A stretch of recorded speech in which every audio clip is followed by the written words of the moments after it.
Então a gente criou alguns comandos para poder executar, né? Hoje nem precisa desse segundo comando, o primeiro já é o suficiente para configurar o Colab, e a gente pode, né, fazer apostilas, textos, né, livros, né, de ensino de Verilog, aqui está ensinando. A gente criou o comando print Verilog, vai usar o software IOSIS, que vai pegar um código Verilog e instala o compilador, demora um pouquinho.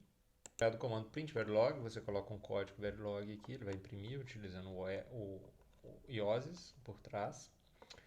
A gente tem o comando wavedrum, que também utiliza a simulação com Icarus, e depois o wavedrum, e aí consegue fazer estímulos, né? Então nesse caso a gente coloca fazer estímulo. Então a primeira também passo demora um pouquinho que instala, mas uma vez instalado a execução é direta. Dando estímulos, né? Depois de você modificar os estímulos, né? Está fazendo todas as combinações, você vê a execução do MUX. O IOS também é capaz de identificar alguns componentes de alto nível, como seria o comando, né, do MUX em alto nível, que ele é capaz de reconhecer e desenhar aqui. A gente está fazendo um MUX 4:1, né, utilizando aí o 2:1. Né? Então ele consegue fazer essa identificação. Codificador, o comando Verilog, que vai simplesmente compilar o módulo, executar aqui nesse caso um teste bench. Então nesse teste bench ele vai fazer a tabela verdade, numerar todos os 8 valores possíveis, né? Imprimir a tabela verdade, aí que o aluno pode apenas melhorar aqui no caso a formatação, né? Porque aqui ele está imprimindo aqui a saída Z, né? E o ABC aqui está sendo imprimido, né, em decimal. Eu poderia colocar aqui o ABC em binário, né, para ficar mais fácil de seguir, né? E aqui no caso, de formatação, ele pode ajustar um pouquinho para cá, né, para ficar mais bonitinho, né? A formatação, para poder alinhar, né, a saída, né? E aqui você verifica o decodificador, né, que cada hora uma das saídas é ativa, né?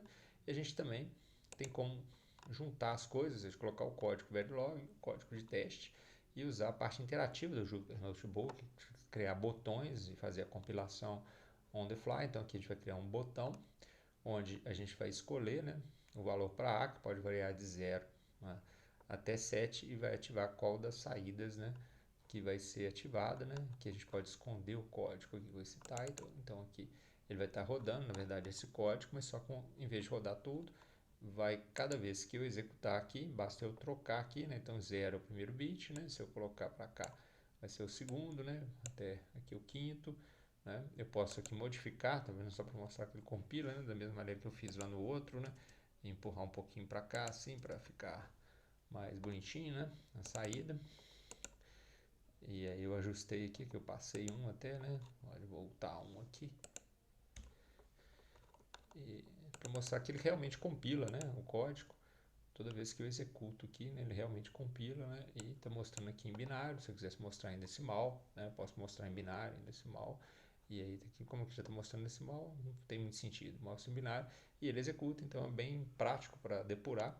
Que o aluno tanto faz fazer uma coisa interativa quanto uma coisa exaustiva com o teste bench, né, que pode fazer as duas coisas e ele aí aprendendo Verilog, né, dentro daqui do Jupyter com documentação, exemplos, né, teoria e prática.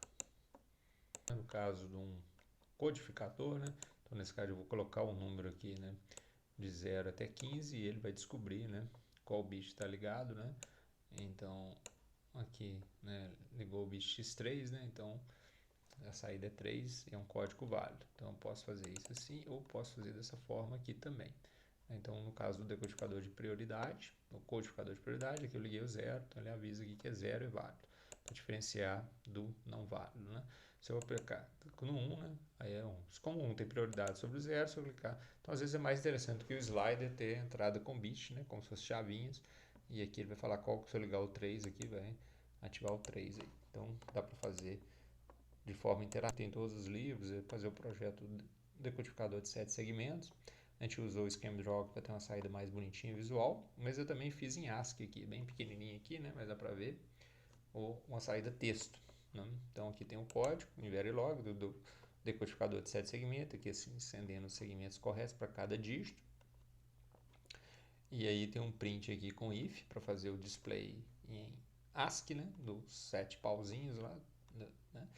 E aqui ele recebe o código, compila, executa, né, e a entrada é um bit slice, né, usando a interatividade do Python. Então toda vez que eu fizer aqui, toda vez que eu mudar, vai gerar um novo test bench.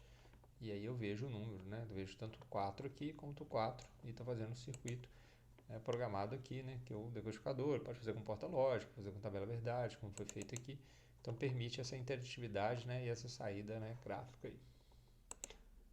Por exemplo, de usar um software profissional de síntese, né, que é o que tem por trás dos softwares de FPGA, como o Quartz ou o Vivado das áreas, Quartz da Intel, que é o ABC.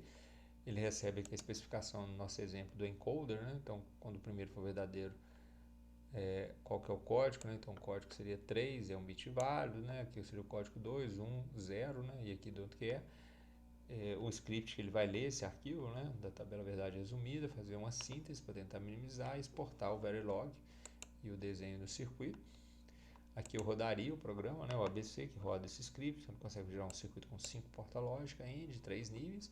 Eu posso visualizar, né? Que aqui eu mandei salvar no arquivo encoder. Então aqui ele visualiza. Então esse aqui seria o circuito encoder, capaz de descobrir um codificador de prioridade qual que está ligado. Ele vai ter a saída válida e a outra. E aqui eu posso testar de forma interativa a mesma coisa. Né? Se eu ligar o 0, ele vai falar que foi o 0 que ligou. Se eu ligar o 1, vai falar que é o 1, que tem prioridade sobre o 0. Né? Então eu posso ligar e desligar o 0, não vai fazer diferença. Mas se eu ligar o 3, aí é o 3 que passa a ter prioridade. Eu posso ligar e desligar o 2 aqui, ó, não vai mudar nada. Mas se eu deixar o 2 ligado e desligar o 3, aí o 2 passa a ter prioridade.